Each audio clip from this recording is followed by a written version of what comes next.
കുഞ്ഞുനാളിൽ അമ്മ നൽകിയ ഒരു നാണയത്തുട്ട് ഒരു മനുഷ്യന്റെ ജീവിതത്തെ മാറ്റിമറിച്ച കഥയാണിത്. കൗതുകവും അറിയാനുള്ള ആഗ്രഹവും ഒന്നു ചേർന്നപ്പോൾ പ്രവാസ ലോകത്ത് ഒരു വലിയ നിധിശേഖരം തന്നെ സ്വന്തമാക്കിയ ഒരു മനുഷ്യന്റെ അപൂർവ കഥ.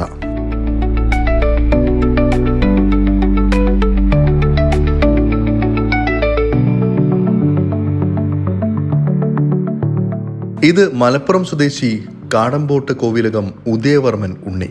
കുഞ്ഞായിരിക്കുമ്പോൾ അന്ന് അമ്മ നൽകിയ ആ നാണയത്തിൽ നിന്നാണ് ഉദയവർമ്മന്റെ നാണയശേഖരം തുടങ്ങുന്നത്.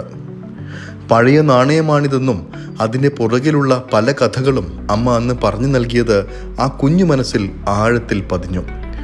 ഇന്നും ആ നാണയം ഉദയവർമ്മൻ ഉണ്ണിയുടെ ശേഖരത്തിലുണ്ട്.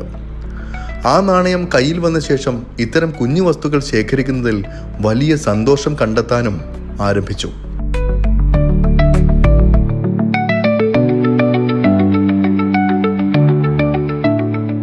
പഴയ പുസ്തകങ്ങളുടെ ഉള്ളിലും മറ്റും താൻ ശേഖരിക്കുന്ന വസ്തുക്കൾ സൂക്ഷിച്ചു വെക്കാനും ആരംഭിച്ചു.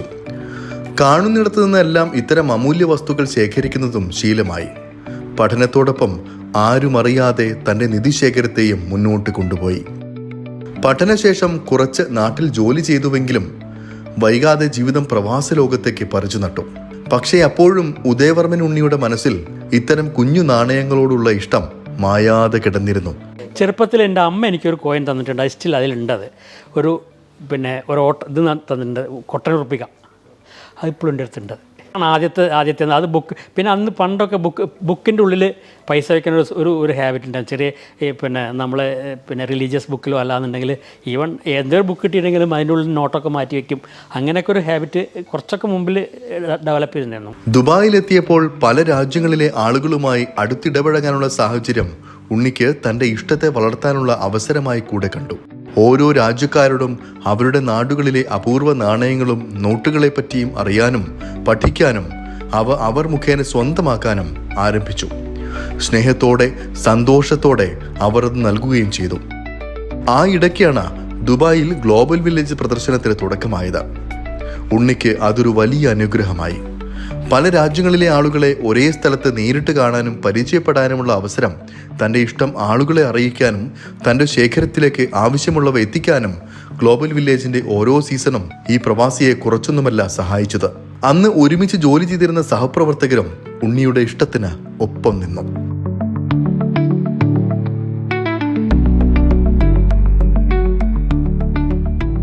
ദുബായിൽ വന്ന് 1983 അപ്പോൾ എൻ്റെ boss he was a frequent traveler overseas countries. അപ്പോൾ മൂപ്പര് he told me he has got some collections, so he offered to me എനിക്ക് തരാമെന്ന് പറഞ്ഞു.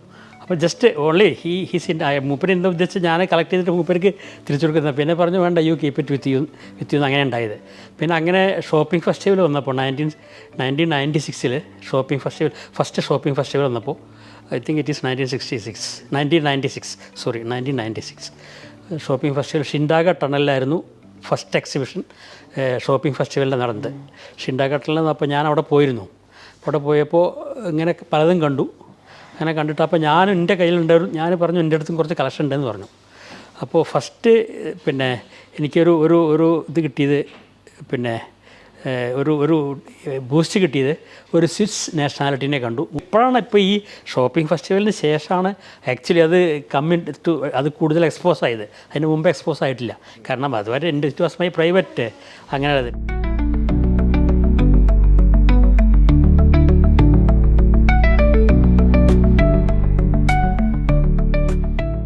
ഇത്തരത്തിൽ ഓരോ ആളുകളുമായുള്ള സൗഹൃദം ഉണ്ണിയുടെ ശേഖരം വളരാൻ സഹായിച്ചു.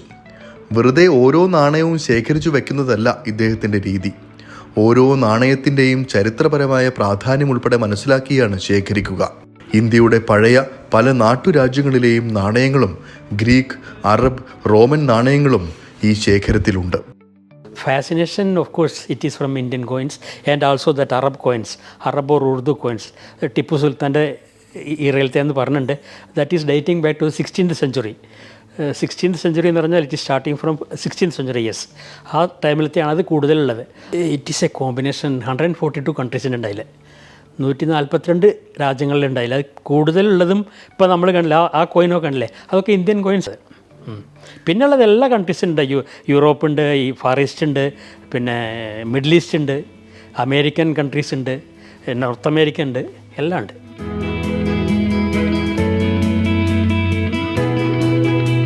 പല രാജ്യങ്ങളിലെയും പഴയ നാണയങ്ങൾ മോഹവില നൽകി വാങ്ങിയ സന്ദർഭങ്ങളുമുണ്ട്. ഓരോ നാണയങ്ങൾക്കുമായും ചെലവാക്കിയ പണം എത്രയോ അധികമാണെന്നും പക്ഷേ അവ സ്വന്തം ശേഖരത്തിൽ എത്തുമ്പോഴുള്ള സന്തോഷത്തിന് മുന്നിൽ ചിലവാക്കിയ പണത്തിൻ്റെ മൂല്യം വളരെ ചെറുതാണെന്നും പുഞ്ചിരിയോടെ ഉണ്ണി പറയുന്നു.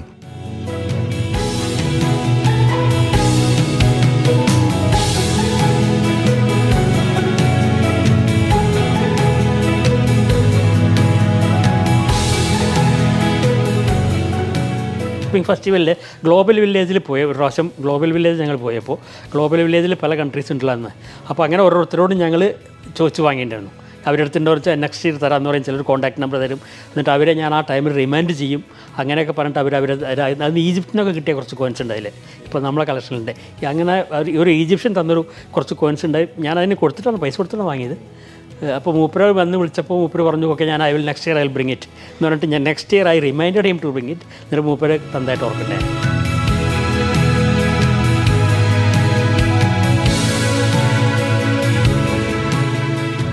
നാണയങ്ങൾക്ക് പുറമെ പഴയ പത്രങ്ങളും നോട്ടീസുകളും ഉൾപ്പെടെയുള്ളവയും സ്റ്റാമ്പുകളും ശേഖരിക്കുന്ന ശീലവും ഉണ്ണിക്കുണ്ട്. കുടുംബവും മുഴുവൻ പിന്തുണയുമായി ഈ മനുഷ്യൻ്റെ കൂടെയുണ്ട്. അച്ഛന് കളക്ഷൻ, പലതരത്തിലുള്ള കളക്ഷൻസ് ഉണ്ടായിരുന്നു, ഇപ്പോഴും ഉണ്ട് കേട്ടോ. പഴയ ന്യൂസ് പേപ്പേഴ്സ് ഇപ്പോഴും ഞങ്ങളുടെ അടുത്തുണ്ട്. എൻ്റെ സ്കൂൾ ബുക്ക്, ഞാൻ UKG LKG പഠിച്ച ബുക്സൊക്കെ ഇപ്പോഴും എൻ്റെ അടുത്തുണ്ട്. അത് ഞാൻ മക്കൾക്ക് കാണിച്ചു കൊടുക്കുമ്പോൾ ഭയങ്കര സന്തോഷമാണ്. അതേപോലെ തന്നെ അച്ഛന് കോയിൻസ് ഓഫീസിൽ നിങ്ങൾ കണ്ടു, ഒരു വെരി പ്രഷ്യസ് കളക്ഷനാണ്. സ്റ്റാമ്പ് ഉണ്ട്, പിന്നെ അത് മാത്രമല്ല അങ്ങനെ പല സംഭവങ്ങളും അച്ഛനൊരു ഫാസിനേഷനാണ് കളക്ട് ചെയ്യാൻ. എസ്പെഷ്യലി അതിൻ്റെ ഒരു വാല്യൂ വർഷങ്ങൾ കഴിയുമ്പോഴാണ് കൂടുന്നത്. അപ്പോൾ അതേപോലെ തന്നെ എനിക്കും ഈ പറഞ്ഞ പോലെ നമുക്കും ഒരു സന്തോഷമാണത്. അതിലേക്ക് കോൺട്രിബ്യൂട്ട് ചെയ്യാൻ പറ്റുമെന്ന് അറിയില്ല, പക്ഷേ നമ്മൾ ട്രാവൽ ചെയ്യുന്ന സമയത്ത് കളക്ട് ചെയ്യുന്നതൊക്കെ അച്ഛൻ്റെ കളക്ഷനിലേക്ക് പോകുന്നുണ്ട്. പലരും മോഹവില പറഞ്ഞ് ഇവ വാങ്ങാൻ എത്താറുണ്ടെങ്കിലും ഉണ്ണി നൽകാൻ തയ്യാറല്ല. പേരക്കുട്ടികളാണ് ഇന്ന് ഈ ശേഖരത്തിൻ്റെ വലിയ ആരാധകർ. തൻ്റെ ജീവിതത്തിലെ ഭൂരിഭാഗം സമയത്തും ഒപ്പമുണ്ടായിരുന്ന ഈ നിധിക്ക് മൂല്യം കണക്കാക്കാൻ സാധിക്കില്ല എന്നും അടുത്ത തലമുറയ്ക്ക് നൽകാനായി താൻ സൂക്ഷിച്ചു വെക്കുന്ന വലിയ നിധിയാണിതെന്നും ഉണ്ണി പറഞ്ഞു വെക്കുന്നു.